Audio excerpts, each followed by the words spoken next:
Close friends ಎಲ್ಲ ಯಾವತ್ತೂ ಇಲ್ದಿರೋರು ತುಂಬ ಚೆನ್ನಾಗಿ ನನಗೆ ಪ್ರೌಡ್. ನಾನು ಮಾಡಿದ್ದೀನಿ ಸಿನಿಮಾ ಅಂತ ಅವರು ಪ್ರೌಡಾಗಿ ಫೀಲ್ ಮಾಡ್ತಾ ಇದ್ದಾರೆ. ನೀನಂದ್ರೆ ನಂಗೆ ತುಂಬ ಇಷ್ಟ ಕಣು. ಬೆಳಗ್ಗೆ ಸುದೀಪ್ ಸರ್ ಮೀಟ್ ಮಾಡಿದ್ವಿ, ಫಸ್ಟ್ ಟೈಮ್ ನಾನು ಮೀಟ್ ಮಾಡಿದ್ದು.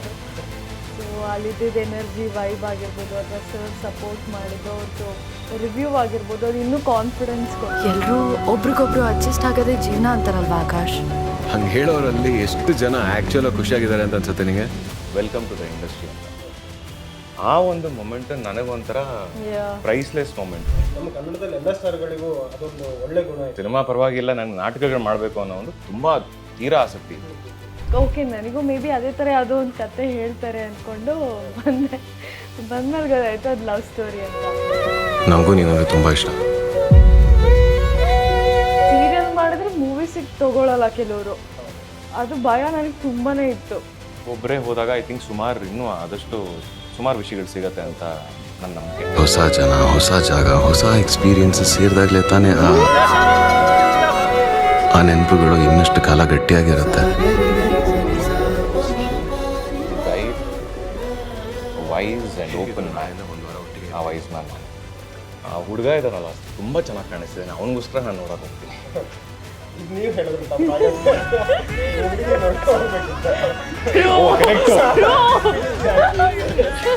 ಹುಡುಗಿ ಚೆನ್ನಾಗಿದೆ, ಹುಡುಗಿ ಚೆನ್ನಾಗಿದೆ. ನಮ್ಮ ಒಂದು ಪರ್ಫಾರ್ಮೆನ್ಸ್ ಏನಿದೆಯೋ 100% ಕನೆಕ್ಟ್ ಆಗುತ್ತೆ.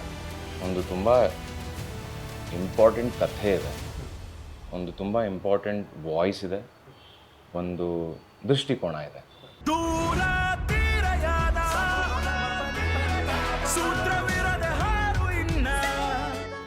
ಹಲೋ, ನಮಸ್ಕಾರ. ಇವತ್ತು ನನ್ನ ಜೊತೆ ಇಬ್ಬರು ವಿಶೇಷ ಅತಿಥಿಗಳಿದ್ದಾರೆ. ವಿಶೇಷ ಅತಿಥಿಗಳು ಅಂತ ಯಾಕೆ ಹೇಳ್ತಿದ್ದೇನೆ ಅಂತ ಹೇಳಿದ್ರೆ, ಇವರು ಒಂದು ದೂರ ತೀರದ ಯಾನವನ್ನು ಮುಗಿಸಿ ಬಂದಂಥವ್ರು. ಈಗ ಆ ಯಾನದ ಸವಿರುಚಿಯನ್ನು ನಮ್ಮ ಜೊತೆ ಥಿಯೇಟರ್ನಲ್ಲಿ ಹಂಚಿಕೊಳ್ಳಿಕ್ಕಿರುವಂಥವ್ರು. ಇಬ್ಬರು, ಒಬ್ಬರು ಹೀರೋಯಿನ್ ಇದ್ದಾರೆ, ಹೀರೋ ಇದ್ದಾರೆ. Sir, Krishna sir, Priyanka. Hi. ಹೇಗೆ ಅನ್ನಿಸ್ತು ಒಂದು ಪಯಣ? ಎಲ್ಲಿಂದ ಶುರುವಾಯಿತು ನಿಮ್ಮ ಪಯಣ? ಇನ್ನೂ ಮುಗ್ದಿಲ್ಲ, ಇನ್ನೂ ಪಯಣ ನಡೀತಾನೆ ಶುರು ಆಗ್ತಿದೆ ಆಕ್ಚುಯಲ್ ಪಯಣ ಅಂತ ಅನಿಸ್ತಿದೆ. ಹೌದು, ಜನ ಸೇರಾದ್ಮೇಲೆ ನಮಗೊಂದು ಮುಗ್ದಿದೆ. ಓಕೆ, ತುಂಬ ಖುಷಿ ಆಗ್ತಿದೆ. ಟ್ರೈಲರ್ಗೆ ತುಂಬ ಒಳ್ಳೊಳ್ಳೆ ರೆಸ್ಪಾನ್ಸ್ ಬರ್ತಿದೆ. ಸೊ ಅದರಿಂದ ಒಂಚೂರು ಹೋಪ್ ಮತ್ತೆ ಹುಟ್ಟಿದಂಗೆ ಆಗ್ತಿದೆ. ಬಿಕಾಸ್ ಒಂದು ಸಣ್ಣ ಪ್ರಯತ್ನ ಅಂತ ಹೇಳ್ಕೊಬೋದು. ಸೊ ಈ ಥರ ಒಂದು ಫಿಲ್ಮ್ಸನ್ನು ನಾವು ಆಡಿಯನ್ಸ್ ಮೇಲೆ ತುಂಬ ಡಿಪೆಂಡ್ ಆಗ್ತಿರ್ತೀವಿ. ಆ್ಯಂಡ್ ರೀಸೆಂಟಾಗಿ ನೋಡೋಕೆ ಹೋದರೆ ಸುಮಾರು ಫಿಲ್ಮ್ಗಳು ರಿಲೀಸ್ ಆಗಿವೆ, ಬಟ್ ಪ್ರಾಬಬ್ಲಿ ಅದು ಅಷ್ಟು ಜನ ನೋಡೋದಕ್ಕಾಗಿಲ್ಲ. ಎಲ್ಲರೂ ಈ ನಡುವೆ ಮೇ ಬಿ ಕಾಯ್ತಿದ್ದಾರೆ ಮನೆಯಲ್ಲಿ, OTTನಲ್ಲಿ ಬರುತ್ತೆ, TV ನಲ್ಲಿ ಬರುತ್ತೆ ಅನ್ನೋ ಒಂದು ರೀತಿಯಲ್ಲಿ ಕಾಯ್ತಿರಬಹುದು. ಸೊ ಒಂದು ರೀತಿಯಲ್ಲಿ ಈ ಒಂದು ಖುಷಿ ಸೆಲೆಬ್ರೇಷನ್ ನೋಡ್ತಿದ್ದಾಗ ಎಲ್ಲೋ ಒಂದು ಕಡೆ ಹೋಪ್ ಬರುತ್ತೆ. ಇಲ್ಲ, ಬರ್ತಿದ್ದಾರೆ ಜನ, ವಾಪಸ್ ಬರ್ತಾರೆ, ಥಿಯೇಟ್ರಿಗೆ ಬರ್ತಾರೆ ಅನ್ನೋ ಒಂದು ಹೋಪ್ ಇದೆ. ಸೊ ತುಂಬ ಖುಷಿ ಆಗ್ತಿದೆ. ನನಗೆ ತುಂಬ ಖುಷಿ ಆಗ್ತದೆ. ಇವತ್ತು ಟ್ರೈಲರ್ ಲಾಂಚ್ ಆಯಿತು, ಬೆಳಗ್ಗೆ ಸುದೀಪ್ ಸರ್ ಮೀಟ್ ಮಾಡಿದ್ವಿ, ಫಸ್ಟ್ ಟೈಮ್ ನಾನು ಮೀಟ್ ಮಾಡಿದ್ದು. ಸೊ ಅಲ್ಲಿದ್ದ ಎನರ್ಜಿ ವೈಬ್ ಆಗಿರ್ಬೋದು ಅಥವಾ ಸರ್ ಸಪೋರ್ಟ್ ಮಾಡಿದ್ದು, ಅವ್ರದ್ದು ರಿವ್ಯೂ ಆಗಿರ್ಬೋದು, ಅದು ಇನ್ನೂ ಕಾನ್ಫಿಡೆನ್ಸ್ ಕೊಡ್ತು ನಮಗೆ ಆಗಿರಲಿ ಅಥವಾ ನಮ್ಮ ಟೀಮಿಗೆ ಆಗಿರಲಿ. ಆ್ಯಂಡ್ ಆಲ್ಸೋ ಇವಾಗ ನನ್ನ ಕ್ಲೋಸ್ ಫ್ರೆಂಡ್ಸ್ ಎಲ್ಲ ಯಾವತ್ತೂ ಇಲ್ದಿರೋರು ತುಂಬ ಚೆನ್ನಾಗಿ ನನಗೆ ಪ್ರೌಡ್. ನಾನು ಮಾಡಿದ್ದೀನಿ ಸಿನಿಮಾ ಅಂತ ಅವರು ಪ್ರೌಡಾಗಿ ಫೀಲ್ ಮಾಡ್ತಾ ಇದ್ದಾರೆ. ಸೊ ಖುಷಿ ಇದೆ. ಈಗಷ್ಟೇ ನೀವೇ ಹೇಳಿದ್ರಿ, ಕಿಚ್ಚ ಸುದೀಪ್ ಭೇಟಿ. ಸ್ಯಾಂಡಲ್ವುಡ್ನ ಒಂದು ದೊಡ್ಡ ಸ್ಟಾರ್, ರೀಸೆಂಟ್ ಮ್ಯಾಕ್ಸ್ ಹಿಟ್ ಕೊಟ್ಟಂತ ದೊಡ್ಡ ಸಿನಿಮಾ BRBಗೆ ರೆಡಿ ಆಗ್ತಿದ್ದಾರೆ. ಈ ನಡುವೆ ಅವರು ಆ್ಯಕ್ಚುಲಿ ಸ್ಯಾಂಡಲ್ವುಡ್ನಲ್ಲಿ ನಾನು ನೋಡಿದಂತೆ ಎಲ್ಲ ಸಿನಿಮಾಗಳನ್ನು ನೋಡಿ ಸಪೋರ್ಟ್ ಮಾಡ್ತಾರೆ. ನಮ್ಮ ಕನ್ನಡದಲ್ಲಿ ಎಲ್ಲ ಸ್ಟಾರ್ಗಳಿಗೂ ಅದೊಂದು ಒಳ್ಳೆ ಗುಣ ಇದೆ. ಯಾರೇ ಹೊಸಬರು ಬರಲಿ, ಯಾವುದೇ ಪ್ರಯತ್ನಗಳಿಗೂ ನೀವು ಸಪೋರ್ಟ್ ಮಾಡ್ತಾರೆ. ನಿಮಗೆ ಯಾವ ರೀತಿಯ ಆಧಾರ ಸಿಕ್ತು ಅಂತ ಹೇಳಿ? ನನಗೆ ಆ್ಯಕ್ಚುಲಿ ಇಷ್ಟು ದಿನ ಎಲ್ಲೋ ಒಂದು ಕಡೆ ನಾನು ಮಾಡ್ತಿದ್ದೀನಿ, ಇಂಡಸ್ಟ್ರಿನಲ್ಲಿ ಇದ್ದೀನಿ, ಅದು ಇದು ಅಂತ ನನ್ನ ತಲೆನಲ್ಲಿ ಓಡ್ತಿತ್ತು. ಬಟ್ ಇವತ್ತು ಅಲ್ಲಿ ಟ್ರೈಲರ್ನ ತೋರಿಸಿದ ನಂತರ, ಇನ್ನೇನು ಹೊರಡೋದಕ್ಕೆ ಮುಂಚೆ ಒಟ್ಟಿಗೆ ನಿಂತ್ಕೊಂಡು ಫೋಟೋ ತೊಗೊಂಡ್ವಿ. ಆ ಒಂದು ಟೈಮಲ್ಲಿ ಅವರು ನನ್ನ ಕಡೆ ತಿರುಗಿ ಹೇಳಿದ್ರು, ವೆಲ್ಕಮ್ ಟು ದ ಇಂಡಸ್ಟ್ರಿ ಅಂತ. ಆ ಒಂದು ಮೊಮೆಂಟ್ ನನಗೊಂಥರ ಪ್ರೈಸ್ಲೆಸ್ ಮೊಮೆಂಟು. ಬಿಕಾಸ್ ಅವಾಗ ನನಗೆ ಆ್ಯಕ್ಚುಯಲ್ ಆಗಿ ಅನ್ನಿಸ್ತು, ಇವಾಗ ನಾನು ಇಂಡಸ್ಟ್ರಿ ಕಾಲಿಟ್ಟಿದ್ದೀನಿ ಅನ್ನೋ ಒಂದು ಫೀಲಿಂಗು. ಸೊ ಇವಾಗಿನ್ನೂ ಕೆಲಸ ಶುರು ಆಗ್ತಿದೆ. ಫಸ್ಟ್ ಟೈಮ್ ಟ್ರೇಲರ್ ನೋಡಿದ ತಕ್ಷಣ ಅವ್ರಿಗೆ ಒಂದು ಕ್ಯೂರಿಯಾಸಿಟಿ ಥರ ಬಿಲ್ಡ್ ಆಯಿತು. ಮತ್ತೆ ವಾಪಸ್ ಹೋಗ್ಬಿಟ್ಟು ಮತ್ತೆ ಫಸ್ಟಿಂದ ನೋಡಿ ರಿವ್ಯೂ ಮಾಡಿದ್ರು. ಆ್ಯಂಡ್ ನಮ್ಮಿಬ್ಬರಿಗೂ ಕಾಂಪ್ಲಿಮೆಂಟ್ ಮಾಡಿದ್ರು, ತುಂಬ ಚೆನ್ನಾಗಿ ಕಂಫರ್ಟಿಂಗಾಗಿ ಕಾಣಿಸ್ತಾ ಇದ್ದೀವಿ. ಯಾವುದೇ ಲವ್ ಸ್ಟೋರಿ ಆದರೂ ಇವಾಗ ಓಕೆ ನೋಡ್ತಾ ಇದ್ದೀವಿ ಅನ್ನೋ ಥರ ಇರುತ್ತೆ, ಬಟ್ ಇಬ್ಬರು ಕಂಫರ್ಟಿಂಗಾಗಿ ಕಾಣಿಸ್ತಾ ಇದ್ದೀರಾ ಅಂತ ಹೇಳಿದ್ರು. ಸೊ ದ್ಯಾಟ್ ವಾಸ್ ಹೌದು, ನಿಜವಾಗ್ಲೂ ಪ್ರೌಡ್. ನಿಮ್ಮ ಪಯಣ ಶುರುವಾಗಿದ್ದು ಹೇಗೆ ಮನ್ಸೂರೆ ಸರ್ ಜೊತೆ? ಮನ್ಸೂರೆ ಸರ್ ಜೊತೆ ನನ್ನ ಪಯಣ ಕಾಲೇಜಿಂದ ಶುರು ಆಯಿತು. ನಾವಿಬ್ಬರು ಒಂದೇ ಕಾಲೇಜಲ್ಲಿ ಓದಿದ್ದು, ಕರ್ನಾಟಕ ಚಿತ್ರಕಲಾ ಪರಿಷತ್ತಲ್ಲಿ ಓದಿದ್ವಿ. ಅವರು ನನಗೆ ಸೂಪರ್ ಸೀನಿಯರು. ಅವರು ಐ ಥಿಂಕ್ ಅವ್ರದ್ದು ಕೋರ್ಸ್ ಮುಗ್ದಿತ್ತು, ಬಟ್ ಅಂದರೂ ಕಾಲೇಜಿಗೆ ಅಲ್ಲಿ ಬರ್ತಿರೋರು. ಆ ಥರ ಸುಮಾರು ಜನ ಬರ್ತಾನೆ ಇರ್ತಿದ್ರು, ಅದರಲ್ಲಿ ಮನ್ಸೂರೆ ಒಬ್ಬರು. ಅಲ್ಲಿ ನಾನು ಅವಾಗಿನ್ನೂ ರಂಗಭೂಮಿ ಪ್ರಯತ್ನಗಳಲ್ಲಿ ಮಾಡ್ತಿದ್ದೆ ನಾನು. ಸೊ ಅವರು ನೋಡಿದ್ದಾರೆ ನನ್ನ ಥಿಯೇಟ್ರಲ್ಲಿ ಮಾಡ್ತಿದ್ದು ಕಥೆಗಳನ್ನ. ಇನ್ಫ್ಯಾಕ್ಟ್ ನನ್ನ ಮೊದಲನೇ ಒಂದು ಪ್ಲೇನಲ್ಲೂ ಕೂಡ ಅವರಿದ್ದರು. ಸಿವಿಲೈಸೇಷನ್ ಅಂತ ಒಂದು ನಾಟಕ ಮಾಡಿದ್ವಿ, ಅದರದ್ದು ಒಂದು ಫನಿ ಸ್ಟೋರಿ ಇದೆ. ಸೊ ಅಲ್ಲಿ ಅವರು ಇದ್ದರು. ಸೊ ಅವ್ರಿಗೆ ಅಲ್ಲಿಂದ ಗೊತ್ತಿದೆ, ಹರಿವು ಟೈಮಿಂದನೂ ನಮಗೆ ಒಬ್ರಿಗೊಬ್ರಿಗೆ ಪರಿಚಯ ಆಯಿತು. ಇನ್ಫ್ಯಾಕ್ಟ್ ಅದರಲ್ಲೂ ಮಾಡಬೇಕಾಗಿತ್ತು, ಬಟ್ ಅದರಲ್ಲಿ ಯಾವುದೋ ಕಾರಣಕ್ಕೆ ನಂದು ಇನ್ನೊಂದು ಯಾವುದೋ ನಾಟಕ ಇತ್ತು ಅದೇ ಟೈಮಲ್ಲಿ. ಆ್ಯಂಡ್ ಆ ಟೈಮಲ್ಲಿ ನನಗೆ ನಾಟಕ ಅಂದರೆ ಏನೋ ಒಂದು ಖುಷಿ. ಸಿನಿಮಾ ಪರವಾಗಿಲ್ಲ, ನನಗೆ ನಾಟಕಗಳು ಮಾಡಬೇಕು ಅನ್ನೋ ಒಂದು ತುಂಬ ತೀರಾ ಆಸಕ್ತಿ ಇತ್ತು. ಸೊ ನಾನು ಆ ಕಡೆ ಹೋದೆ. ಸೊ ಇಲ್ಲ, ನಂಗೆ ಟೈಮ್ ಸಿಗ್ತಿಲ್ಲ, ನಾಟಕ ಮಾಡಬೇಕು ಅಂದ್ಬಿಟ್ಟು ನಾನು ನಾಟಕ ಮಾಡೋದಕ್ಕೆ ಹೋದೆ. ನಂತರ ಆ್ಯಕ್ಟ್ 1978 ಮತ್ತೆ ಮೀಟ್ ಆದ್ವಿ. ನಾನು ಆಡಿಷನ್ ಮಾಡೋದಕ್ಕೆ ಅಂತ ಹೋಗಿದ್ದೆ ಅವರು. ಆ್ಯಂಡ್ ಸಡನ್ನಾಗಿ ಅಲ್ಲಿ ನಾವಿಬ್ಬರು ಮುಖ ನೋಡಿಕೊಂಡು ಏನು ಇಲ್ಲಿ ಅನ್ನೋ ಥರ ಒಂದು ಫೀಲಿಂಗ್ ಇತ್ತು. ಆ್ಯಕ್ಟ್ 1978 ಒಂದು ಸಣ್ಣ ಕ್ಯಾರೆಕ್ಟರ್ ಮಾಡಿದೆ. ಅದಾದ ನಂತರ ಇಲ್ಲಿ ದೂರ ತೀರಯಾನ ನನ್ನ ಮೊದಲನೇ ಫಿಲ್ಮು ಆ್ಯಸ್ ದ ಹೀರೋ. ಭಯ ಆಗ್ತಿದೆ, ಖುಷಿನೂ ಆಗ್ತಿದೆ. ನಿಮ್ಮ ಮೊದಲ ಭೇಟಿ ಮನ್ಸೂರೆ ಸರ್ ಜೊತೆ? ನಾನು ರಂಗಶಂಕರದಲ್ಲಿ ವರ್ಕ್ಶಾಪಿಗೆ ಹೋಗ್ತಾ ಇದ್ದೆ. ಸೊ ಅಲ್ಲಿ ಸರ್ ಫ್ರೆಂಡ್ ನೋಡಿ ಅದೇ ಟೈಮಲ್ಲಿ ಹೀರೋಯಿನ್ ಹುಡುಕ್ತಾ ಇದ್ರು ದೂರತಿರ ಅನ್ನೋ ಸಿನಿಮಾಗೆ. ಸೊ ಅಲ್ಲಿಂದ ಪ್ರೊಫೈಲ್ ಕಳ್ಸಾದ್ಮೇಲೆ ಸರಿಗೆ ಇಷ್ಟ ಆಯಿತು. ದೆನ್ ನನಗೆ ಕಾಲ್ ಬಂತು ರಂಗಶಂಕರ ಟೀಮ್ ಕಡೆಯಿಂದ.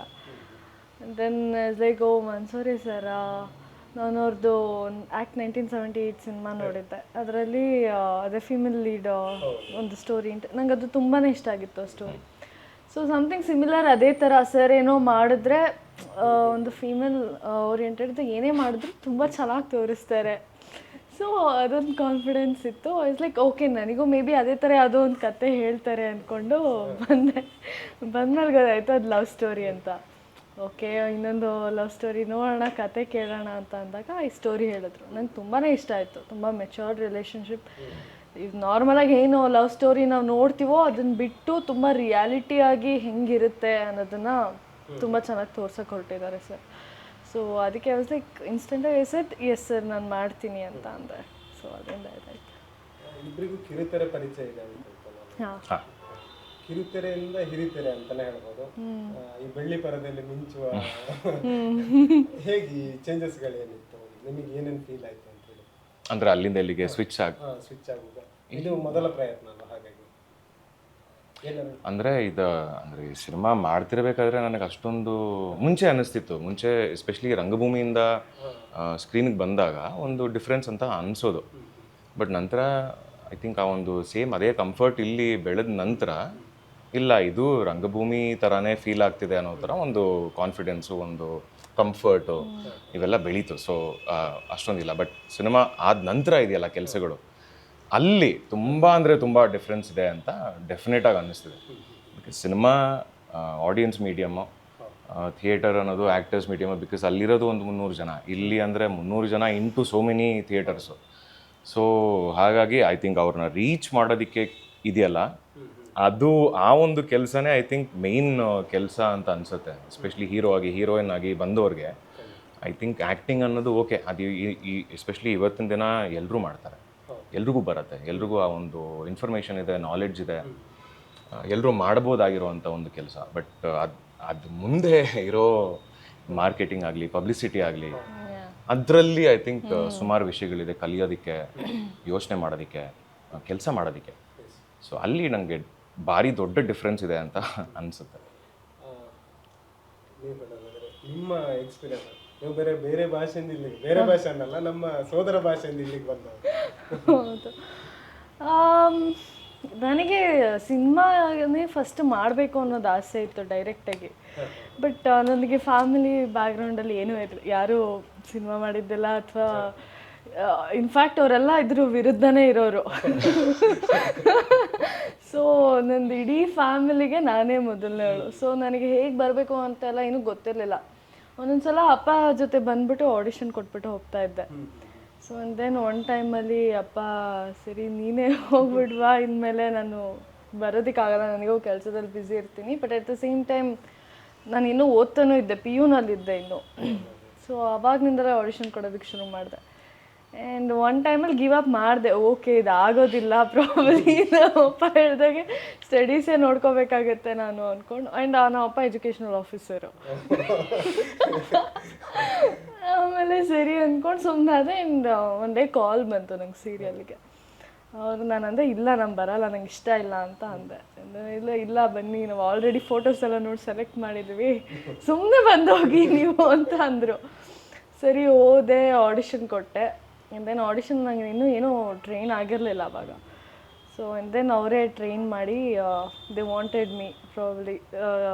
ಐ ಥಿಂಕ್ ಅವ್ರಿಗೆ ತುಂಬ ಇಷ್ಟ ಆಗಿದ್ದೆ ಅನಿಸುತ್ತೆ. ನಾನು ಅವರೇ ವರ್ಕ್ಶಾಪ್ ಒಂದು 15 days ಕೊಟ್ಟು then I got into ಇಟ್. ಅಲ್ಲಿಂದ ಸಿನಿಮಾಗೆ ಸಿಗುತ್ತೋ ಇಲ್ವೋ ಅನ್ನೋದೊಂದು ಪ್ರತಿದಿನ ಭಯ ಇತ್ತು ನನಗೆ. ಏಕೆಂದರೆ ಸೀರಿಯಲ್ ಮಾಡಿದ್ರೆ ಮೂವೀಸಿಗೆ ತೊಗೊಳ್ಳಲ್ಲ ಕೆಲವರು, ಅದು ಭಯ ನನಗೆ ತುಂಬಾ ಇತ್ತು. ಏನಾರೋ ಒಂದು ಹೊಸ ರೀತಿಯಲ್ಲಿ ಏನೋ ಒಂದು ಬರ್ತಾ ಇರುತ್ತಲ್ಲ ಅನ್ನೋದೊಂದು ಭಯ ಇತ್ತು. ಬಟ್ ಅದೇ ಹೇಳ್ದಂಗೆ ಹಣೆ ಬರದಲ್ಲಿ ಬರ್ದಿದ್ರೆ ಎಲ್ಲ ಆಗುತ್ತೆ ಅನ್ನಂಗೆ. Yeah so somehow I came for like ಎಷ್ಟೊಂದು ಆಡಿಷನ್ಸ್ ಕೊಡೋದಕ್ಕೆ ಶುರು ಮಾಡಿದೆ. And I came here finally. ನಿಮ್ಮಿಬ್ಬರಿಗೂ ಪ್ರಯಾಣದಲ್ಲಿ ಯಾವ ರೀತಿ ಇಷ್ಟ? ಅಂದರೆ ಟ್ರಕ್ಕಿಂಗ್ ಥರನೋ ಅಥವಾ ಒಂದು ಬೈಕಲ್ಲಿ ಸೀದಾ ಹೋಗುವಂಥದ್ದು? ಆ ಬೈಕ್ ಅಂತೂ ನನಗೆ ಎರಡೂ ತುಂಬ ಇಷ್ಟ, ತುಂಬ ಅಂದರೆ ತುಂಬ ಇಷ್ಟ. ಟ್ರೆಕ್ಕಿಂಗ್ ಅಂತೂ ನನಗೆ ತುಂಬ ಫೇವ್ರೇಟ್ ಮಾಡೋದು. ಸುಮಾರು ಕಡೆ ಹೋಗಿದ್ದೀನಿ ಟ್ರೆಕ್ಕಿಂಗು. ಆ್ಯಂಡ್ ಮುಂಚೆ ಒಂದು 6 ವರ್ಷದ ಮುಂಚೆ ಅಂತ ಹೇಳ್ಬೋದು, ಸುಮಾರು ಒಂದು ಅಲ್ಲಿವರೆಗೂ 8 ವರ್ಷ ಪ್ರತಿ ತಿಂಗಳು ಬೈಕ್ ತೊಗೊಂಡು ಎಲ್ಲಾದರೂ ಒಂದು ಕಡೆ ಹೋಗ್ತಾನೆ ಇರ್ತಿದ್ದೆ. ಕೂರ್ಗು, ಮಡಿಕೇರಿ, ಆಗುಂಬೆ, ಕೇರಳ, ಅಲ್ಲಿ ಇಲ್ಲಿ ಸುತ್ತಾಡ್ತಾನೆ ಇರ್ತಿದ್ದೆ. ಸೊ ನನಗೆ ಎರಡೂ ತುಂಬ ಇಷ್ಟ. ಅಂದರೆ ನಿಮ್ದೊಂದು ಬ್ಯಾಚ್ ಆ ಥರ ಈ ಬೈಕ್ ರೈಡರ್ಸ್ ಫ್ರೆಂಡ್ಸ್ ಇಲ್ಲ, ಬೈಕ್ ರೈಡಿಂಗ್ ಟೀಮ್ಸ್ ಜೊತೆ ನಾನು ಯಾವತ್ತೂ ಸೇರಿದ್ದಿಲ್ಲ. ನಂಗೆ ಸೋಲೋ ರೈಡಿಂಗ್ ಅಂದರೆ ತುಂಬ ಇಷ್ಟ. ಇನ್ಫ್ಯಾಕ್ಟ್ ಆ್ಯಕ್ಚುಲಿ ನನಗೆ ಒಬ್ಬನೇ ಹೋಗೋದು, ಎಕ್ಸ್ಪ್ಲೋರ್ ಮಾಡೋದು ಜಾಗನ, ರಾತ್ರಿ ಎಲ್ಲಂದ್ರಲ್ಲಿ ಮಲ್ಕೊಳ್ಳೋದು, ಜನರ ಜೊತೆ ಬೆರೆಯೋದು, ಮಾತಾಡೋದು, ಒಂದು ಹೊಸ ಅಂದರೆ ನಮ್ಮದೇ ಒಂದು ಟೀಮ್ ಇತ್ತು ಅಂದರೆ ಅದು ಅದರಲ್ಲೇ ಇರ್ತೀವಿ, ಅಲ್ಲಿ ನಮ್ಮದೇ ಮಾತುಕತೆಗಳಾಗುತ್ತೆ. ಒಬ್ಬರೇ ಹೋದಾಗ ಐ ಥಿಂಕ್ ಇನ್ನೂ ಆದಷ್ಟು ಸುಮಾರು ವಿಷಯಗಳು ಸಿಗತ್ತೆ ಅಂತ ನನ್ನ ನಂಬಿಕೆ. ನನಗೆ ಬೈಕ್ ರೈಡ್ ಇಷ್ಟ ಇಲ್ಲ, ಕಾಲೆಲ್ಲ ನೋವು ಬರುತ್ತೆ. So I don't prefer bike rides. ಅದ್ರ ಬದಲು ಎಷ್ಟು ಬೇಕಾದ್ರೂ ನಡಿ ಅಂದರೆ ನಡಿತೀನಿ. ಟ್ರೆಕ್ಕಿಂಗಿಗೆ ರೀಸೆಂಟಾಗಿ 1-2 ಕಡೆ ಹೋಗಿದ್ದೆ. ಸೊ ಅದು ತುಂಬಾ ಮಜಾ ಬಂತು. ಈ ವರ್ಷನೂ ನೆಕ್ಸ್ಟ್ ಮಂತ್ ಹೋಗೋಣ ಅಂತ ನಾನು ನನ್ನ ಫ್ರೆಂಡ್ಸ್ ಪ್ಲ್ಯಾನ್ ಮಾಡ್ತಿದ್ದೀವಿ. ಅದು ಬಿಟ್ಟರೆ ಕಾರ್ ರೈಡ್ಸ್ ಅಲ್ಲ, ಅಷ್ಟೆಲ್ಲ ಇನ್ನೂ ಟ್ರೈನ್ ಆಗಿಲ್ಲ. ನಾನು ಇದಕ್ಕೆ ಹೋಗಿದ್ದೆ, ಕುದುರೆಮುಖಕ್ಕೆ ಹೋಗಿದ್ದೆ ನಾನು ಲಾಸ್ಟ್ ಇಯರ್. ಸೊ ಅದು ತುಂಬ ಮಜಾ ಇತ್ತು. ಎಷ್ಟೊಂದು ಜನ ನಮ್ಮ ಥರನೇ ಯಂಗ್ಸ್ಟರ್ಸ್ ಬಂದಿದ್ದರು. ಆ್ಯಂಡ್ ಎಲ್ಲರೂ ಮಜಾ ಮಾಡಿ ವಾಪಸ್ ಸ್ಕೂಲಿಗೆ ಹೋಗೋ ಥರ ಫೀಲು, ಟ್ರಿಪ್ಪಿಗೆ ಹೋದಂಗೆ. ಸೊ ಅದು ಚೆಂದ ಇತ್ತು. ಹೀರೋಯಿನಿಗೆ ಬೇಡ ಬೈಕ್ ಕಷ್ಟ ಆಗುತ್ತೆ ಅಂತಾನೆ ಕಾರಲ್ಲಿ ಜೀಪಲ್ಲಿ ನಾನಂತೂ ಎಷ್ಟು ಖುಷಿ ಆದ್ರೆ ಅಂದರೆ ಜೀಪಲ್ಲೇ ಪೂರ್ತಿ ಬಿಗಿನಿಂಗ್ ಇಂದ ಎಂಡ್ವರೆಗೂ ಜೀಪಲ್ಲೇ ಇರ್ತೀವಿ. ಮನ್ಸೂರ ಸರಿ ಮೊದಲೇ ಗೊತ್ತಿದ್ದಿದ್ರೆ ಬೈಕ್ ಹಾಕಿಸ್ತಿದ್ರ ನಿಜ ಹಾಕ್ಸಿರೋರು. ನನಗಾಗಲ್ಲ ಅಂತ. ಬೈಕ್ ರೈಡಿಂಗ್ ಇಷ್ಟ ಅಲ್ವಾ? ಬೈಕಲ್ಲೇ ಮಾಡಿ ಫುಲ್ ಸಿನಿಮಾನಲ್ಲಿ ಬೈಕ್ ಇದೆ. ಮನ್ಸೂರ ಸರ್ ಡೈರೆಕ್ಷನ್ ಹೇಗೆ ಮಾಡ್ತಾರೆ? ನಾವು ಅವ್ರನ್ನ ಕಾಣಲಿಕ್ಕೆ ಸಿಗೋದಿಲ್ಲ ಅಲ್ಲ. ನನಗೆ ಇದಕ್ಕೆ ಮುಂಚೆ ಅಫ್ಕೋರ್ಸ್ 1978 ಮಾಡಿದಾಗ ಅಷ್ಟು ಸಿಕ್ಕಿರಲಿಲ್ಲ. ಅಂದರೆ ಅಷ್ಟು ಒಟ್ಟಿಗೆ ಕೆಲಸ ಮಾಡೋ ಥರ ಫೀಲಿಂಗ್ ಇಲ್ಲ. ಅದಕ್ಕೆ ಸಣ್ಣ ಕ್ಯಾರೆಕ್ಟರು, ಅವ್ರಿಗೆ ಬೇಜಾನ್ ಸುಮಾರು ಅದು ಬೇರೆ ಕೆಲಸಗಳಿದ್ವು. ಸೊ ಹಾಗಾಗಿ ಅಷ್ಟೊಂದು ಜಾಸ್ತಿ ಇಂಟ್ರ್ಯಾಕ್ಷನ್ ಆಗಿರಲಿಲ್ಲ. ಬಟ್ ಈ ಸಿನಿಮಾದಲ್ಲಿ ಅವ್ರು ಯಾವ ರೀತಿ ನೋಡ್ತಾರೆ ಅನ್ನೋದು ತುಂಬ ಹತ್ತಿರದಿಂದ ನೋಡಿದೆ. ಎಸ್ಪೆಷಲಿ ಕ್ಯಾರೆಕ್ಟರ್ಸ್ನ ಪ್ಲೇ ಮಾಡೋ ಆ್ಯಕ್ಟರ್ಸಿಗೆ ಅವರು ಕೊಡೋ ಒಂದು ಪ್ರೀತಿ ಆಗಿರ್ಬೋದು, ಒಂದು ಫ್ರೀಡಮ್ ಆಗಿರ್ಬೋದು, ಒಂದು ಸೆನ್ಸಿಟಿವಿಟಿನಲ್ಲಿ ಅವರು ಟ್ರೀಟ್ ಮಾಡ್ತಾರೆ. ಕ್ಯಾರೆಕ್ಟರ್ಸ್ನ ಎಷ್ಟು ಸೆನ್ಸಿಟಿವ್ ಆಗಿ ಟ್ರೀಟ್ ಮಾಡ್ತಾರೋ ಸಮ್ವೇರ್ ನನಗನ್ಸೋದು ಅವ್ರ ಆ್ಯಕ್ಟರ್ಸ್ನ ಕೂಡ ಅಷ್ಟೇ ಸೆನ್ಸಿಟಿವ್ ಆಗಿ ಟ್ರೀಟ್ ಮಾಡ್ತಾರೆ. ಸೊ ಅದು ತುಂಬ ಅಂದರೆ ತುಂಬ ಇಷ್ಟ ನನಗೆ. ಆ ಥರ ಭಾರಿ ಕಡಿಮೆ. ಸುಮಾರು ಜನ ನಾನು ಕೇಳಿರೋದು, ಎಸ್ಪೆಷಲಿ ಹೊಸದಾಗಿ ನೀವು ಮಾಡ್ತಿರ್ಬೇಕಾದ್ರೆ ಬೈಯೋದು, ಜಗಳಗಳಾಗೋದು, ನಿಂಗೆ ಮಾಡೋದಕ್ಕೆ ಬರಲ್ಲ, ನಾನು ಹೇಳ್ದಂಗೆ ಮಾಡುವ ಅನ್ನೋ ಥರ ಸುಮಾರು ವಿಷಯಗಳು ಕೇಳಿರ್ತೀವಿ ನಾವು. ಬಟ್ ಇವರಲ್ಲಿ ಅದು ನನಗೆ ಕಾಣಿಸ್ಲಿಲ್ಲ. ಅಂದರೆ ಅವ್ರಿಗೆ ತುಂಬ ಸ್ಪೆಸಿಫಿಕ್ ಆಗಿ ಇದ್ದಾರೆ. ಅಂದರೆ ಈ ಸೀನ್ ನನಗೆ ಹೀಗೆ ಬೇಕು ಅಂದರೆ ಈ ಒಂದು ಟೋನಲ್ಲಿ ಬೇಕು, ಈ ಒಂದು ಮೂಡಲ್ಲಿ ಬೇಕು ಅಂದರೆ ಅವ್ರಿಗೆ ಅದೇ ಮೂಡೇ ಬೇಕು. ಅದನ್ನು ನೀವು ಚೇಂಜ್ ಮಾಡ್ಕೊಂಡು ಏನೇನೋ ಇಷ್ಟ ಬಂದಂಗೆ ಮಾಡೋದು ಅದು ಅದಲ್ಲ, ಅದು ಆ್ಯಕ್ಟಿಂಗೇ ಅಲ್ಲ ಅಂತ ನನಗೆ ಅನ್ಸುತ್ತೆ. ಅದು ಇನ್ನೇನೋ ಅದು.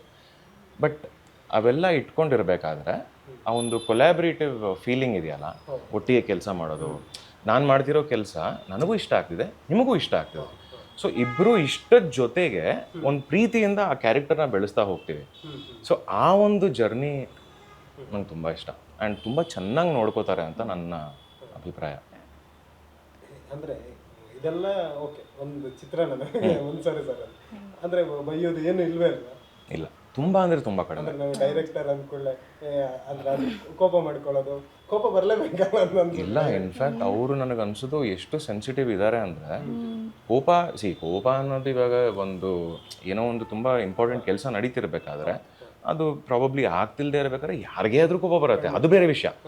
ಬಟ್ ಡಿರೆಕ್ಟರ್ ಆಗಿ ಒಂದು ಕೋಪ ಅನ್ನೋದಿರತ್ತಲ್ಲ, ಅದಿಲ್ಲ. ಕೆಲಸ ಮಾಡ್ತಿರ್ಬೇಕಾದ್ರೆ ನನಗೇನೋ ಮಾಡೋದಕ್ಕಾಗ್ತಿಲ್ಲ ಅನ್ನೋ ಒಂದು ಕೋಪ ಇರಬಹುದು, ಅದು ಎಲ್ರಿಗೂ ಸಹಜವಾಗಿ ಬರುತ್ತೆ. ಬಟ್ ಅವರು ಎಷ್ಟು ಸೆನ್ಸಿಟಿವ್ ಆ್ಯಂಡ್ ಜೊತೆಗೆ ಸೆನ್ಸಿಟಿವ್ ಅನ್ನೋದಕ್ಕಿಂತ is very like child like ಅಂತ ಹೇಳ್ಬೋದು. ನಿಜ. ತುಂಬ ಮಗು ಥರ ಇರ್ತಾರೆ.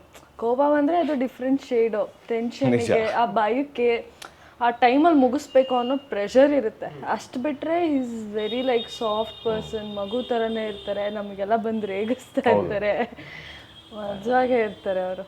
ಇನ್ನೊಂದು ನನಗೆ ತುಂಬ ಇಷ್ಟ ಆಗಿದ್ದಂದ್ರೆ ಅವ್ರಿಗೆ ಒಂದು ಒಂದು ತುಂಬ ಇಂಪಾರ್ಟೆಂಟ್ ಟ್ಯಾಲೆಂಟ್ ಇದೆ, ಸ್ಕಿಲ್ ಇದೆ, ಸುಮಾರು ಜನರಲ್ಲಿ ಇಲ್ಲ. ಅಂದರೆ ಇವಾಗ ನಿಮ್ಗೇನೋ ಒಂದು ಅನ್ನಿಸ್ತಿದೆ, ಕೋಪ ಬರ್ತಿರ್ಬೋದು, ದುಃಖ ಆಗ್ತಿರ್ಬೋದು, ಅದನ್ನು ನೀವೇ ನೋಡಿಕೊಂಡು ಇದು ಯಾಕೆ ಬರ್ತಿದೆ ಅಂತ ಒಂದು ಕಾನ್ವರ್ಸೇಷನ್ ಇರುತ್ತಲ್ಲ, ಆ ಸೆಲ್ಫ್ ಜೊತೆ ಇರೋ ಒಂದು ಮಾತುಕತೆ, ಅದನ್ನು ಮಾಡಿ ಅದಾದ ನಂತರ ಒಂದು ಡಿಸಿಷನ್ ತಗೋ ಒಂದು ವಿಸ್ಡಮ್ ಇರುತ್ತೆ, ಅದಿದೆ.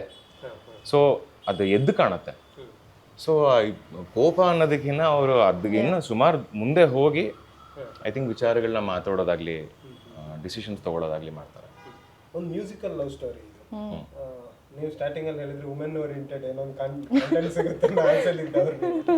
ವುಮೆನ್ ಒಂದು ಲವ್ ಸ್ಟೋರಿ ಅಂತ ಬಂದಾಗ ಸ್ಯಾಡ್ ಆಯ್ತಾ ಇಲ್ಲ ಖುಷಿ ಆಯ್ತಾ, ಹೇಗೆ? ಅಂದರೆ ಇವಾಗ ಐ ಆಮ್ ಸಾರಿ, ನಾನು ನಿನ್ನನ್ನು ಟಾರ್ಗೆಟ್ ಮಾಡೋದಿಲ್ಲ ಇಲ್ಲಿ. ಅಂದರೆ ಇಲ್ಲ, ಇವಾಗ ಯಂಗ್ಸ್ಟರ್ಸಿಗೆಲ್ಲ ಬರೋದು ಲವ್ ಸ್ಟೋರೀಸೇ ಕಾಮನ್ ಆಗಿ. ತುಂಬ ಇವಾಗ ಇದ್ದಕ್ಕಿದ್ದಂಗೆ ನಯನತಾರ ಥರ IAS ಕ್ಯಾರೆಕ್ಟರ್ ಎಲ್ಲ ಬರೋದಿಲ್ಲ ಬಂದ ತಕ್ಷಣನೇ. ಸೊ ಅದ್ರ ಮಧ್ಯದಲ್ಲಿ ಈ ಥರ ಕಾಲ್ ಬಂದಾಗ I was so happy. Okay, ಸ್ಟಾರ್ಟಿಂಗಲ್ಲಿ ನನಗೊಂದು ವುಮೆನ್ ಓರಿಯೆಂಟೆಡ್ದು ಕ್ಯಾರೆಕ್ಟರ್ ಸಿಗ್ತಾ ಇದೆ, ನನಗೆ ನಂದು ಟ್ಯಾಲೆಂಟ್ನ ಒಂದು ತೋರಿಸ್ಕೊಳ್ಳೋಕ್ಕೆ ಒಂದು ಸ್ಟೇಜ್ ಸಿಗ್ತಾ ಇದೆ ಅಂತ ಹೇಳಿದಾಗ ನನಗೆ ತುಂಬ ಖುಷಿ ಆಯಿತು. ಅಂದರೆ ಅವ್ರು ಹಂಗೆ ಹೇಳಲಿಲ್ಲ, ನಾನು ಅಸ್ಯೂಮ್ ಮಾಡ್ಕೊಂಡಿದ್ದು. ಸೊ ಹಂಗೆ ಅಂದ್ಕೊಂಡು ಬಂದಾಗ ಸಡನ್ನಾಗಿ ಕೇಳಿದ ತಕ್ಷಣ ನನಗೆ ಓಕೆ, ನಾನು ಅಂದ್ಕೊಂಡಿದ್ದೆ ಬೇರೆ, ಇಲ್ಲಿ ಆಗ್ತಿರೋದೇ ಬೇರೆ ಅಂದಾಗ ಒಂದು ಸ್ವಲ್ಪ ಇದಾಯಿತು. ಬಟ್ ದೆನ್ ಸ್ಟೋರಿ ಹೇಳಿದಾಗ ನನಗೇನು ಬೇಜಾರಂತೂ ಆಗಲಿಲ್ಲ, ಲಾಸ್ ಅಂತೂ ಆಗಲಿಲ್ಲ. ಇನ್ಫ್ಯಾಕ್ಟ್ ನನಗೆ ಇನ್ನೂ ಖುಷಿ ಆಯಿತು. ಇಬ್ಬರಿಗೂ ಈಕ್ವಲ್ ಸ್ಪೇಸ್ ಇದೆ ಸಿನಿಮಾದಲ್ಲಿ. ಅವ್ರದ್ದು ಕ್ಯಾರೆಕ್ಟರ್ ವೆಯ್ಟೇಜ್ ಎಷ್ಟಿದೆಯೋ ನಂದು ಅಷ್ಟೇ ಇದೆ, ಆ್ಯಂಡ್ ಈಕ್ವಲ್ ಸ್ಪೇಸಲ್ಲಿ ನಡೆಯುತ್ತೆ ಈ ಕತೆ. So I was really happy. ನಿಮ್ದು ಪ್ರಯಾಣಕ್ಕೆ ಗೌರಿ ಸೇರ್ಕೊಳ್ತಾರೆ.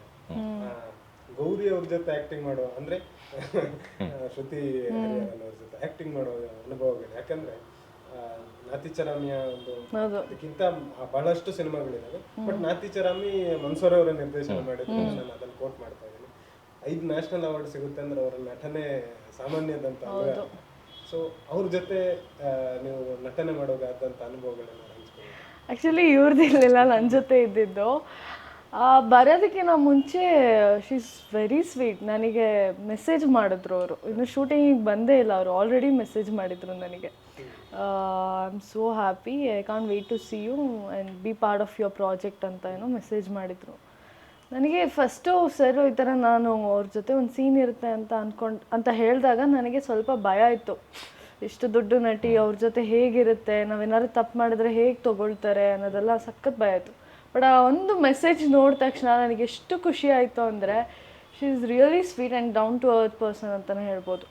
ಬಂದಾಗಲೂ ಅಷ್ಟೇ, ಏನು ಅವ್ರೇನು ಸೀರಿಯಸ್ ಆಗಿ ಒಂಟಿಯಾಗಿ ಒಬ್ಬರೇ ಕೂತ್ಕೊಂಡು ಆ ಗತ್ತು ಅನ್ನೋದೆಲ್ಲ ಏನೂ ಇಲ್ಲ.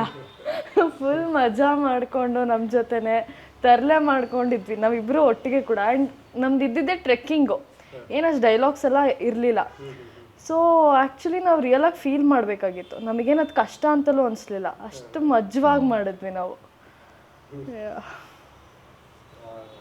ಅಂದ್ರೆ ಅಲ್ಲೊಂದು ಪೀಕಲ್ಲಿ ಹೋಗಿ ಒಂದು ಡೈಲಾಗ್ ಅವರು ಹೇಳೋದು ಟ್ರೈಲರ್, ಆ ಸೀನನ್ನ ನೀವು ಆ ಟ್ರಾವೆಲಿಂಗ್ ನೀವು ಅವ್ರ ಜೊತೆ ಮಾಡಿ. ಹೌದು, ಅವ್ರ ಜೊತೆ ಟ್ರಾವೆಲಿಂಗ್ ಇರುತ್ತೆ.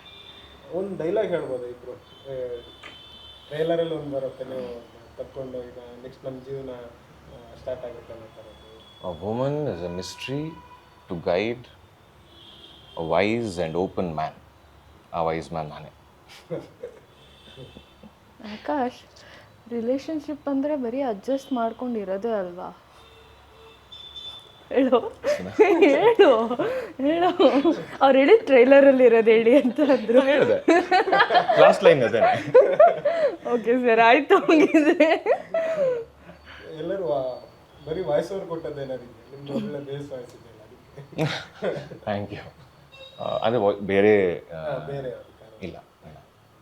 ನನಗೆ ಇನ್ಫ್ಯಾಕ್ಟ್ ತುಂಬ ಭಯ ಡಬ್ಬಿಂಗ್ ಎಲ್ಲ ಮಾಡಬೇಕಾದ್ರೆ. ಬಿಕಾಸ್ ನಾನು ಕಾಲೇಜ್ ಟೈಮಲ್ಲಿ ಮೊದಲನೇ ಒಂದು ಶಾರ್ಟ್ ಫಿಲ್ಮ್ ಏನೋ ಮಾಡಿದ್ವಿ, ಅದರಲ್ಲಿ ಡಬ್ಬಿಂಗ್ ಮಾಡಬೇಕಾದ್ರೆ ಅಯ್ಯೋ ಅದು ಮ್ಯಾಚ್ ಆಗ್ತಿರ್ಲಿಲ್ಲ, ನಾನು ಏನೋ ಆ್ಯಕ್ಟಿಂಗ್ ಮಾಡಿದ್ದೀನಿ, ಅದು ವಾಯ್ಸ್ ಬರ್ತಾನೇ ಇಲ್ಲ. ಸೊ ಹಾಗಾಗಿ ಅಲ್ಲಿಂದನೇ ಒಂದು ಟ್ರಾಮಾ ಥರ ಉಟ್ಕೊಂಡ್ಬಿಟ್ಟಿತ್ತು ನನಗೆ. ಡಬ್ಬಿಂಗ್ ಅಂದರೆ ಬೇಡ ಗುರುವೆ, ನಂಗೆ ಆಗೋದೇ ಇಲ್ಲ. ನಿಧಾನಕ್ಕೆ ಸುಮಾರು ಪ್ರಾಜೆಕ್ಟ್ಸಲ್ಲಿ ಡಬ್ ಮಾಡಬೇಕಾಗಿ ಬಂತು, ಮಾಡಿ ಮಾಡಿ ಮಾಡಿ ಮಾಡಿ ಕಲ್ತ್ಕೊಂಡೆ. ಬೇಸ್ ವಾಯ್ಸ್ ಕೇಳಕ್ಕೆ ಒಳ್ಳೆ. Thank you. Even Sudeep sir compliment ಮಾಡಿದ್ರು ಸರಿಗೆ.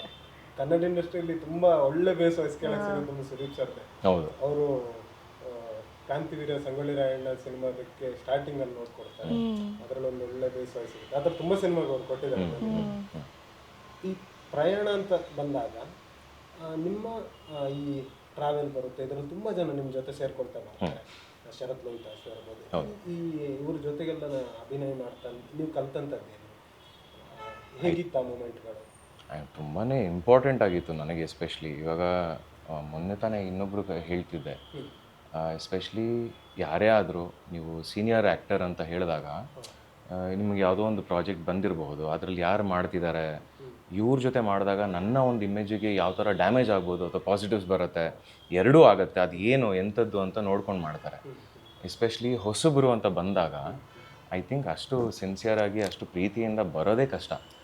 ಸೊ ಅವರು ಬಂದು ಮಾಡಿರೋದು ನಮ್ಮ ಜೊತೆ ನನಗಂತೂ ತುಂಬ ತುಂಬ ಗ್ರೇಟ್ಫುಲ್ಲಾಗಿ ಫೀಲ್ ಆಗ್ತಿದೆ. ನಾನು ತುಂಬ ಖುಷಿ ಆಗ್ತಿದೆ.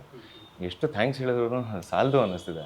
ಬಿಕಾಸ್ ಅವ್ರು ಇರೋದ್ರಿಂದ ಒಂದು ಇನ್ನಷ್ಟು ಒಂದು ಲೆವೆಲ್ ಮೇಲಕ್ಕೆ ಹೋಗಿದೆ ಅಂತ ಅನ್ನಿಸ್ತಿದೆ ನನಗೆ ಸಿನಿಮಾ. ಈ ಥರ ಒಂದು ಒಳ್ಳೆ ಆ್ಯಕ್ಟರ್ಸು ಒಟ್ಟಿಗೆ ಬಂದು ಸಿನಿಮಾ ಮಾಡಿದಾಗ ಅದು ಇರೋ ಫೀಲಿಂಗೇ ಬೇರೆ. ಇನ್ನೊಂದು ಐ ಥಿಂಕ್ ಸುಮಾರು ಸತಿ ನಾವು ಆ್ಯಕ್ಟರ್ಸ್ ಆಗಿ ಬಂದಾಗ ಇಂಟೆನ್ಸ್ ಪರ್ಫಾರ್ಮೆನ್ಸಸ್ ಇದ್ದಾಗ ಆ ಇಂಟೆನ್ಸಿಟಿನೇ ಮೇಯ್ನು ಅಂತ ಅಂದ್ಕೊಂಡು ಅದ್ರ ಒಳಗಡೆ ನುಗ್ಗೋದಕ್ಕೆ ಹೋಗ್ತೀವಿ.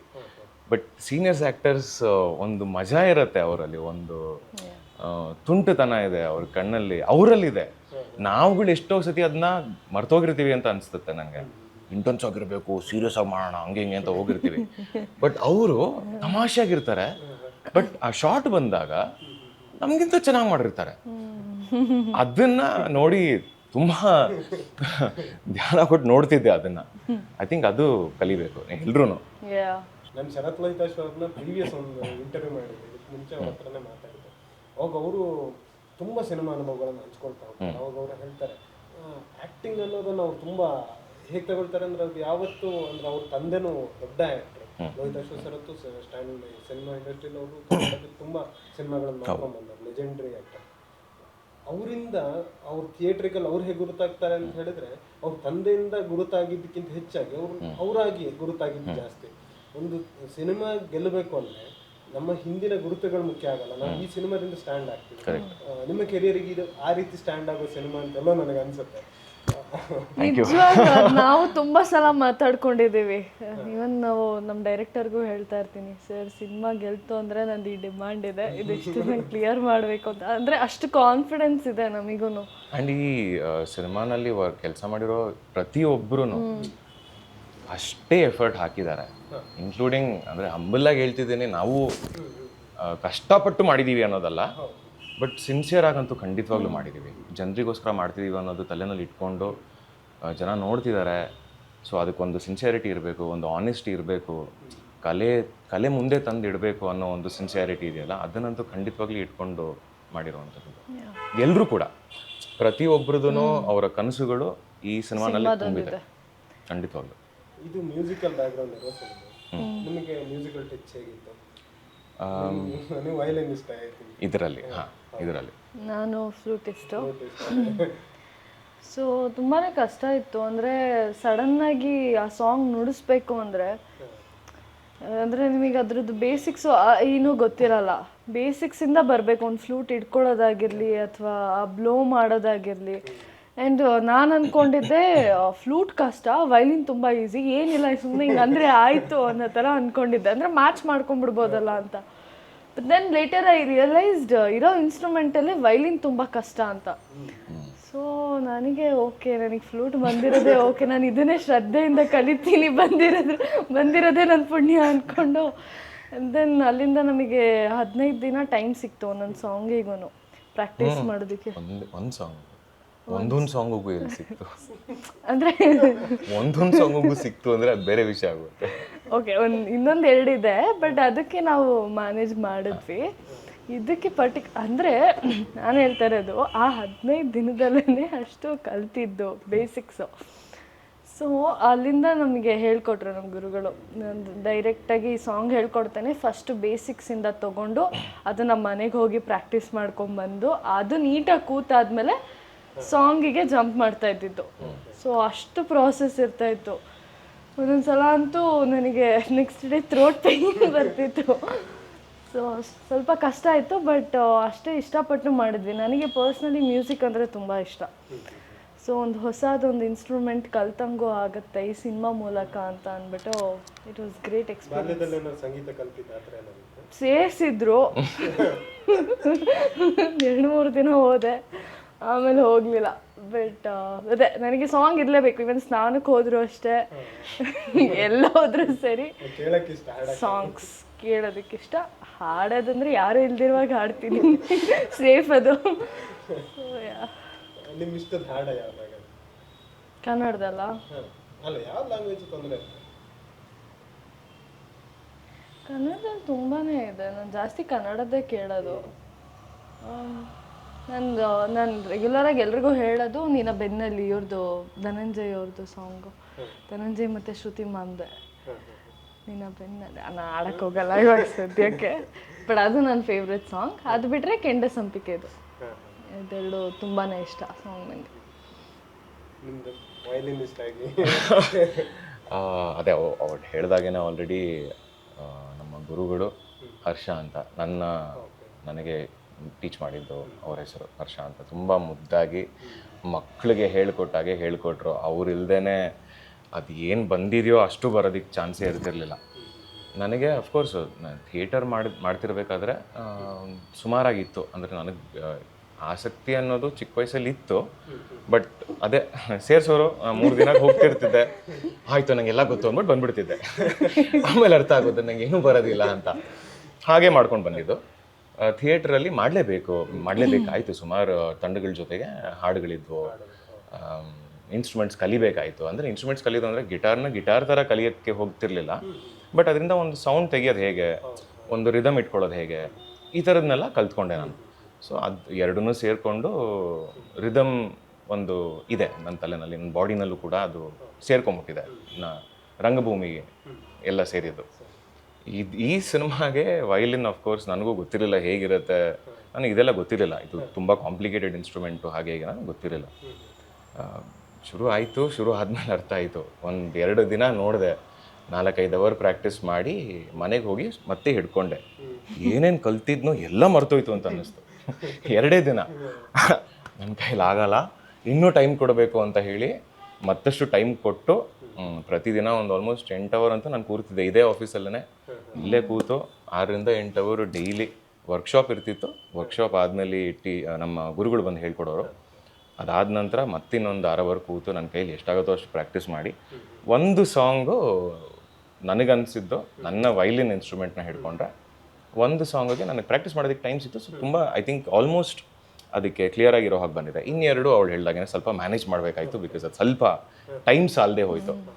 ಬಟ್ ಐ ವಿಶ್ ಇನ್ನೂ ಸ್ವಲ್ಪ ಟೈಮ್ ಇದ್ದಿದ್ದಿದ್ರೆ ಈ ಒಂದು ಕಲಿಕೆನಲ್ಲಿ ಸುಮಾರು ವಿಷಯಗಳಿತ್ತು ನನಗೂ ಕಲ್ತ್ಕೊಳ್ಳೋದಕ್ಕೆ, ಈ ಕ್ಯಾರೆಕ್ಟರ್ ಬಗ್ಗೆ ಅರ್ಥ ಮಾಡ್ಕೊಳ್ಳೋದಕ್ಕೆ. ಅಂದರೆ ವಿಜಯ್ ಕೃಷ್ಣನಾಗಿ ನನಗೆ ಅಷ್ಟೊಂದು ಮ್ಯೂಸಿಕಲಿ ಡೆಪ್ತ್ಗೆ ನಾನು ಹೋಗಿಲ್ಲ, ಬಿಕಾಸ್ ನನಗದು ನನ್ನ ಒಂದು ಪ್ರೊಫೆಷನ್ಗೆ ಎಷ್ಟು ಬೇಕೋ ಅಷ್ಟು ಮಾತ್ರ ನಾನು ಟ್ರೈ ಮಾಡ್ತೀನಿ ಅಷ್ಟೇ ಹೊರತು. ಈ ಒಂದು ಕ್ಯಾರೆಕ್ಟರ್ ಇನ್ನೂ ಡೆಪ್ತ್ಗೆ ಹೋಗಿದ್ದಾನೆ. ಅವನಿಗೆ ಅಂದರೆ ಸ್ವರಗಳು ಗೊತ್ತಿದೆ, ನುಡ್ಸೋದಕ್ಕೆ ಬರುತ್ತೆ, ಕಣ್ಣು ಮುಚ್ಕೊಂಡು ನುಡ್ಸೋವಂಥ ವ್ಯಕ್ತಿ. ಸೊ ಆ ಒಂದು ಡೆಪ್ತ್ಗೆ ಹೋಗೋದಕ್ಕೆ ಅಫ್ಕೋರ್ಸ್ ಅಲ್ಲಿವರೆಗೂ ಹೋಗೋದಕ್ಕೆ ಆಗದೇ ಇರಬಹುದು ಇರೋ ಒಂದು ಟೈಮಲ್ಲಿ.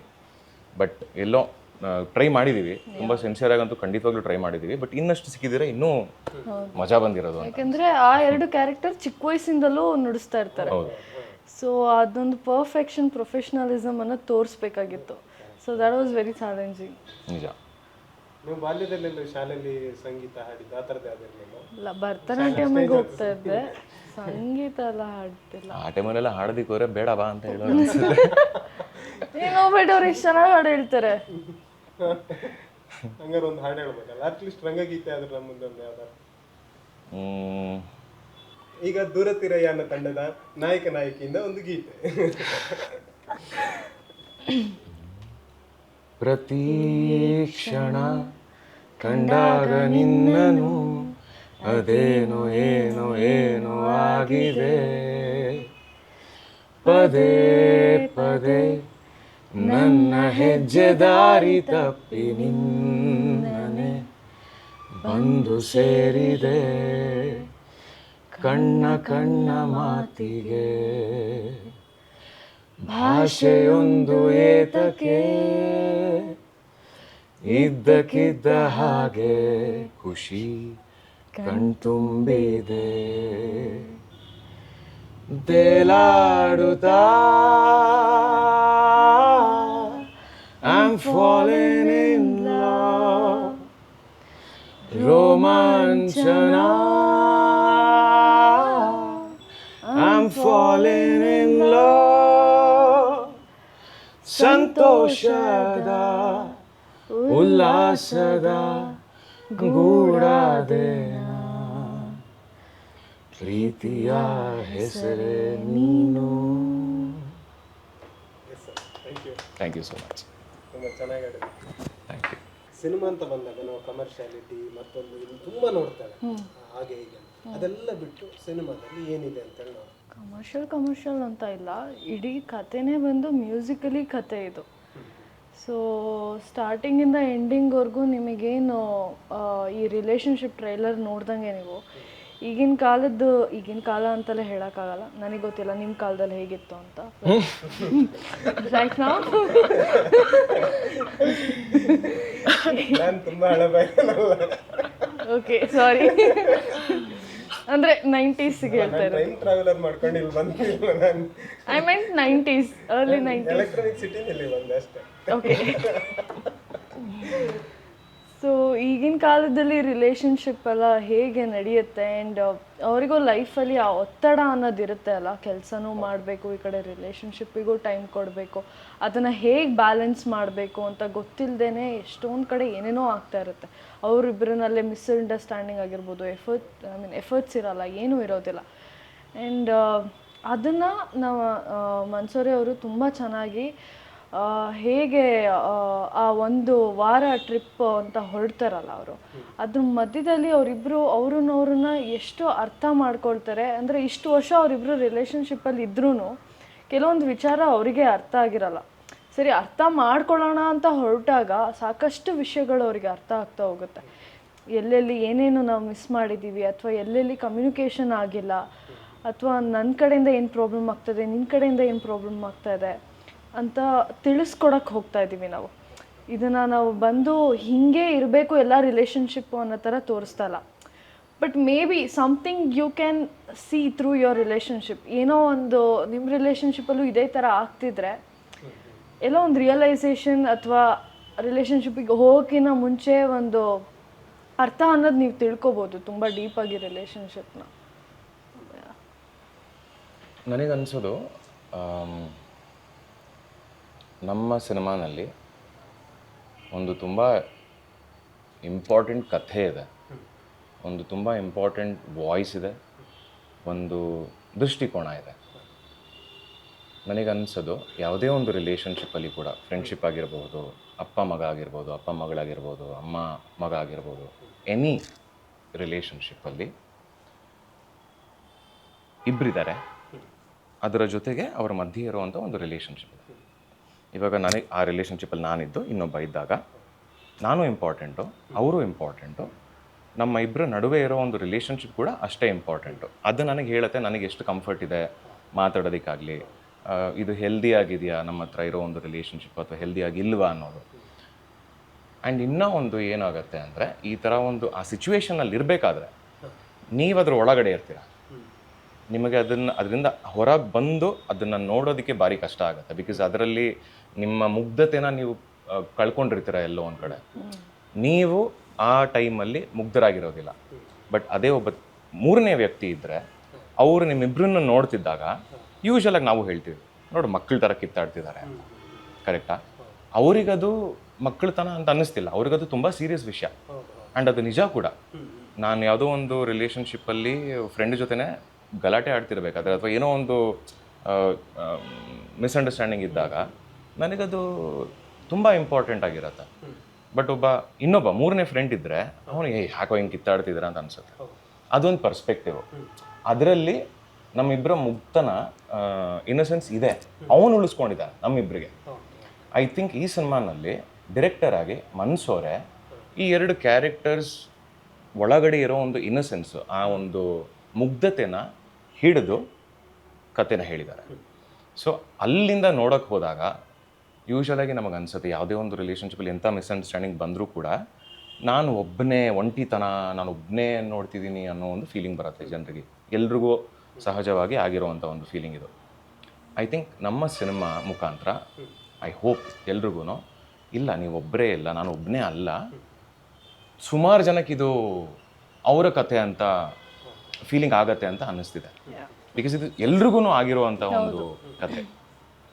ಹೌದು, ಎಲ್ಲೊಂದು ಕಡೆ ಸಂಬಂಧಗಳ ಮೌಲ್ಯಗಳು ಬೇರೆ ಬೇರೆ ರೀತಿ ಪ್ರತಿ ಕಾಲಘಟ್ಟಕ್ಕೂ ಬದಲಾಗಿದೆ. ಈ ಕಾಲಘಟ್ಟದಲ್ಲೂ ಅದು ಬದಲಾಗಿದೆ. ನಾವು ಇತ್ತೀಚೆಗೆ ಒಂದು ಸಿನಿಮಾ ಫ್ಯಾಮಿಲಿ, ಟೂರಿಸ್ಟ್ ಫ್ಯಾಮಿಲಿ ಅಂತ ಒಂದು ಸಿನಿಮಾ ವರ್ಕ್ ಆಗುತ್ತೆ. ಅದು ಯಾಕೆಂತ ಹೇಳಿ ಎಲ್ಲೊಂದು ಮೌಲ್ಯಗಳು ಕುಸಿದಿದ್ದನ್ನ ಅಲ್ಲಿ ಎತ್ತಿ ಹಿಡಿದಾಗ ಜನಕ್ಕೆ ಅದು ಕ್ಲಿಕ್ ಆಗುತ್ತೆ. ಇಲ್ಲೂ ಅಷ್ಟೇ, ಎಲ್ಲೊಂದು ಕಡೆ ನಾವು ಪ್ರೀತಿಯನ್ನು ವ್ಯಾಖ್ಯಾನಗಳು ಬದಲಾಗಿದೆ. ಈ ಕಾಲಘಟ್ಟಕ್ಕಂತೂ ತುಂಬಾ ಬದಲಾಗಿದೆ. ಅದನ್ನ ಇಲ್ಲಿ ಬೇರೆ ರೀತಿ ವ್ಯಕ್ತಪಡಿಸಿದಾಗ ಜನ ಇಷ್ಟಪಡಬಹುದು ಅನ್ನೋದು. ನಾನು ಕೇಳೋದೀಗ, ನೀವೊಬ್ಬ ಈ ಸಿನಿಮಾದ ಹೀರೋ ಅಲ್ಲ, ನೀವು ಹೀರೋಯಿನ್ ಅಲ್ಲ. ಹೀರೋಯಿನ್ ಅಲ್ಲದೆ ನೀವು ಬರೀ ಟ್ರೈಲರ್ ನೋಡಿದವರು, ಸಾಂಗ್ ಕೇಳಿದವರು, ಮತ್ತೆ ಈ ಸಿನಿಮಾದ ಒಂದಿಷ್ಟು ಚರ್ಚೆಗಳನ್ನ ನೀವು ನೋಡಿದವರು. ಇವರಾಗಿದ್ದು ಈ ಸಿನಿಮಾವನ್ನ ಯಾಕೆ ನೋಡಕ್ ಹೋಗ್ತೀವಿ? ಆ ಹುಡುಗ ಇದಾನಲ್ಲ ತುಂಬ ಚೆನ್ನಾಗಿ ಕಾಣಿಸ್ತಿದ್ದಾನೆ, ಅವನಿಗೋಸ್ಕರ ನಾನು ನೋಡಕ್ಕೆ ಹೋಗ್ತೀನಿ. ಇದು ನೀವು ಹೇಳಿದ್ರು ತಪ್ಪಾಗತ್ತೆ. ನೀವು ಹುಡುಗಿ ನೋಡಕ್ ಹೋಗ್ಬೇಕಿದ್ದ. ಸರಿ, ಹುಡುಗಿ ಚೆನ್ನಾಗಿದೆ, ನೀ ಹೇಳ ಆಮೇಲೆ ಆಯ್ತಾ?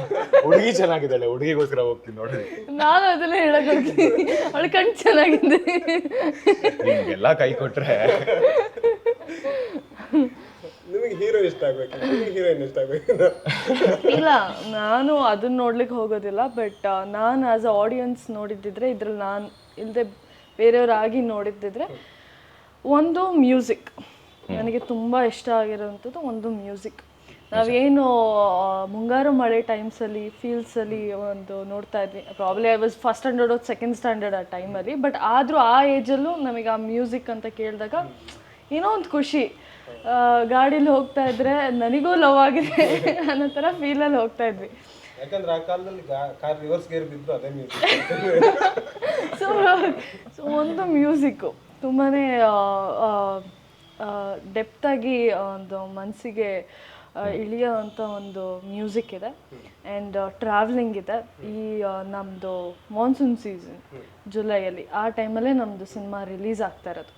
ಸೊ ಆ ಟೈಮಲ್ಲಿ ಒಂದು ಮ್ಯೂಸಿಕ್ಕು, ಟ್ರಾವೆಲಿಂಗು ಆ್ಯಂಡ್ ಒಂದು ಲವ್ ಸ್ಟೋರಿ, ಅದು ಏನು ನಾವು ಕಮರ್ಷಿಯಲಲ್ಲಿ ನೋಡೋ ಹಾಗೆ, ನಾನು ಕಮರ್ಷಿಯಲಿ ಇದು ಮಾಡ್ತಾ ಇಲ್ಲ, ಬಟ್ ಹೇಳ್ತಾ ಇರೋದು ರಿಯಾಲಿಟಿ ಹೇಳ್ತಾ ಇರೋದು.